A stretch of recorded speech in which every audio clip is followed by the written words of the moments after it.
ప్రధాని నరేంద్ర మోడీ ఇవాళ 3 దక్షిణాది రాష్ట్రాల్లో పర్యటించనున్నారు. తమిళనాడు, కేరళ, తెలంగాణలో ఒకే రోజు మోడీ పర్యటన ఉంది. ఉదయం 11 గంటలకు కన్యాకుమారిలో, మధ్యాహ్నం 2 గంటలకు పతనంతిట్టలో ర్యాలీ నిర్వహిస్తారు. సాయంత్రం 5 గంటలకు మల్కాజ్గిరిలో మోడీ రోడ్ షో ఉంటుంది.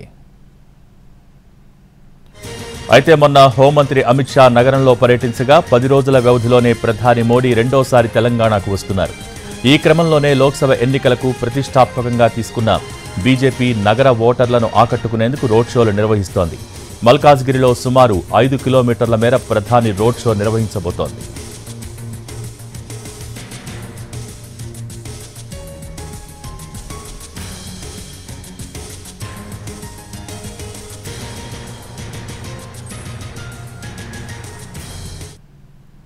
ఇవాళ సాయంత్రం 4:55 బేగంపేట విమానాశ్రయానికి మోడీ చేరుకుంటారు.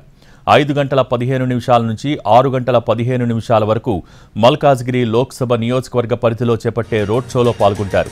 మిర్జాల్గూడ నుంచి మల్కాజ్గిరి వరకు దాదాపు 5 కిలోమీటర్ల మేర ఈ రోడ్ షో కొనసాగుతుంది. ఆ తర్వాత 6:40 రాజ్భవన్కు చేరుకుంటారు. రాత్రికి మోడీ అక్కడే బస చేస్తారు. 16న ఉదయం 10:45 రాజ్భవన్ నుంచి బేగంపేట విమానాశ్రయానికి చేరుకుంటారు. అక్కడి నుంచి నాగర్ కర్నూల్ వెళ్తారు.